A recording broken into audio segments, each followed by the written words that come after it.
Hola, ¿qué tal? Poniéndome mi sombrero de consultor de software por un momento, les digo que una de las cosas que más pesadillas nos da a nivel empresarial es descubrir qué tan frágil es un sistema cuando las reglas de negocio terminan totalmente enredadas con detalles externos. Hoy, en este análisis, vamos a enfocarnos en cómo diseñar sistemas que sean verdaderamente a prueba de balas. La clave: desacoplar por completo la lógica central de absolutamente cualquier detalle operativo. Así, garantizamos la longevidad y protegemos la joya de la corona de cualquier aplicación, sus reglas de negocio. Bueno, entremos en materia. Nuestro mapa de ruta de hoy se divide en 4 partes súper claras. Primero, capas y la separación de intereses. Segundo, la famosa regla de dependencia. Tercero, invertir el flujo de control. Y para terminar, límites y flujo de datos. ¡Comencemos! Sección 1. Capas y la separación de intereses. Fíjense, el desafío fundamental en la arquitectura de software es el acoplamiento. Ya saben, ese temido efecto dominó, donde de repente tocar una tabla en la base de datos rompe por completo la interfaz de usuario. Los objetivos de una arquitectura verdaderamente limpia evitan que esto pase. Imaginen poder cambiar toda su interfaz web por una simple consola, o reemplazar Oracle por MongoDB sin generar un pánico generalizado en el equipo. El sistema tiene que ser intrínsecamente fácil de probar. Tenemos que empezar a ver a los frameworks de terceros como simples herramientas desechables, no como camisas de fuerza. Y para lograr estos objetivos tan ambiciosos y proteger nuestra lógica central, este modelo divide el software en un número muy específico de capas. Hablamos de exactamente 4 capas primarias. Pensemos en esto esquemáticamente, como si fueran círculos concéntricos. En el centro absoluto, el paso 1, las entidades. Imagínenlo como una bóveda de un banco hipersegura que resguarda las reglas empresariales. Luego, envolviendo eso en el paso 2, tenemos los casos de uso. El paso 3 son los adaptadores de interfaz. Y finalmente, allá en el anillo exterior, los frameworks y controladores. Cada una de estas capas tiene un nivel de restricción distinto. Allá adentro, las entidades y los casos de uso son la verdadera realeza del sistema. Contienen las políticas centrales. Los casos de uso son como los directores de orquesta que manejan el flujo de datos y le dicen a las entidades cuándo aplicar sus reglas. Lo absolutamente vital aquí es que ninguna de estas capas internas debe enterarse jamás, bajo ninguna circunstancia, de si la base de datos se actualizó o si un botón de la página web cambió de color. Viven en un aislamiento total. Por otro lado, las capas externas se encargan de toda la maquinaria pesada y de los detalles que cambian a cada rato. Aquí es donde vive la interfaz gráfica, el código SQL, las librerías web, todo eso. Al relegar todas estas tecnologías propensas a cambiar a los márgenes absolutos de nuestro sistema, nos aseguramos de que el núcleo quede protegido de cualquier daño colateral. Pasemos a la sección 2, la regla de dependencia, que es literalmente la regla de oro que hace que todo esto funcione. Esta es la ley suprema, inquebrantable.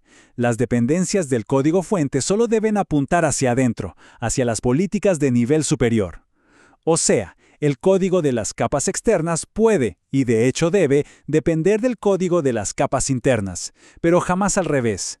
Este flujo unidireccional es lo que construye un escudo impenetrable alrededor de las reglas de negocio. Entonces el punto crucial aquí es este: nada, absolutamente nada en un círculo interno puede saber sobre algo que exista en un círculo externo. Ni una función, ni una sola clase.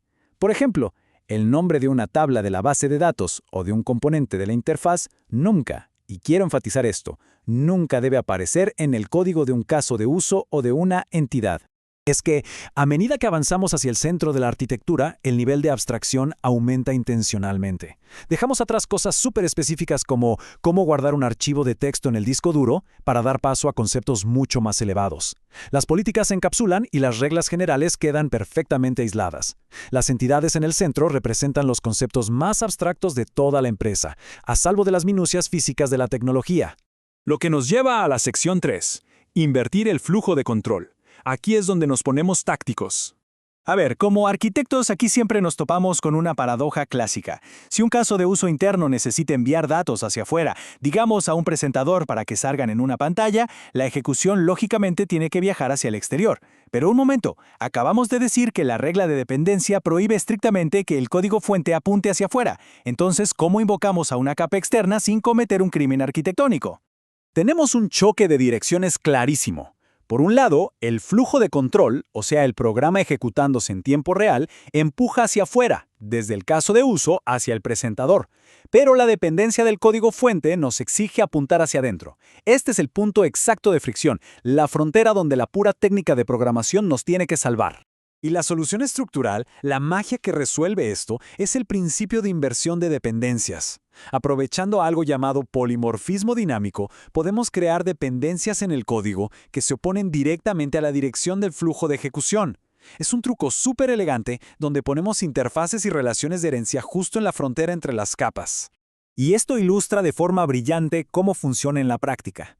El caso de uso interno no llama directamente al presentador externo. Eso sería romper las reglas. En su lugar, llama a una interfaz. Piénsenlo como un puerto de salida, que está definida dentro de su propio círculo interno. Luego, obligamos al presentador externo a implementar esa interfaz. Así, el control fluye hacia la pantalla, pero el código fuente sigue apuntando obedientemente hacia la interfaz que está en el interior. Conflicto totalmente resuelto. Y así llegamos a la sección 4, límites y el flujo de datos. Fíjense que hay reglas sumamente estrictas sobre qué tipo de información tiene permiso para cruzar estas fronteras. Se permiten estructuras simples, objetos de transferencia de datos o los argumentos básicos de una función. Pero bueno, mejor dicho, está terminantemente prohibido cruzar esos límites usando entidades o devolviendo filas enteras de una base de datos. El núcleo jamás debe contaminarse teniendo que lidiar con los formatos caprichosos de los frameworks exteriores. Ahora, lo verdaderamente interesante de esto es el riesgo de crear un caballo de Troya arquitectónico. Si un framework de base de datos nos devuelve una estructura súper conveniente y la pasamos tal cual hacia el centro, ¡bam!, rompimos la regla de oro instantáneamente. Obligamos a nuestras políticas a conocer detalles externos. Los datos siempre deben empacarse en el formato que sea más conveniente para el círculo interno, nunca al revés. Resumiendo un poco, respetar todos estos límites rigurosos y mantener a rajatabla la regla de dependencia nos da un sistema verdaderamente robusto y súper fácil de someter a pruebas. Nos garantiza que el día de mañana, cuando ese framework web de moda quede en el olvido, o cuando querramos cambiar de base de datos, podamos arrancar esas piezas y poner otras nuevas casi sin esfuerzo, dejando nuestras reglas de negocio intactas. Para cerrar este análisis, les dejo una reflexión crítica, algo que cualquier equipo de desarrollo debería preguntarse. Al mirar los sistemas que estamos construyendo hoy, ¿están las reglas centrales verdaderamente aisladas? ¿O el núcleo de nuestra aplicación está secretamente encadenado a una base de datos o un framework específico? Pasar nuestro código bajo la lupa inquebrantable de la regla de dependencia es, francamente, la única forma de descubrir si de verdad hemos logrado la independencia arquitectónica. Piénsenlo.